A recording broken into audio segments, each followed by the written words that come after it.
metralhadora que você está vendo, gente, isso não é liberdade de expressão. Isso é aparato, arsenal pesado de arma. Olha a quantidade de pistola. Isso divulgado pela Polícia Federal no dia de hoje.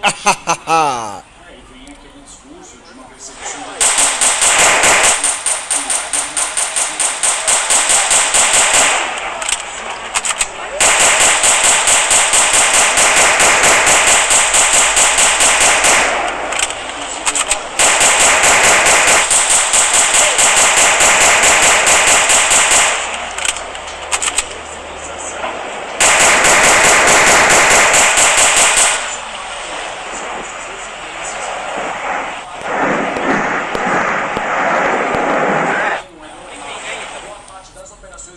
De ontem de busca e apreensão, elas ocorreram no Espírito Santo, Mato Grosso, Santa Catarina e Paraná, principalmente os estados que tiveram as suas vias bloqueadas, não se passava alimentação, causou prejuízo ao agronegócio brasileiro, não se passava medicamentos, a gente teve aquele episódio deplorável do pai que vai no filho para fazer uma cirurgia nos olhos e não conseguiu passar.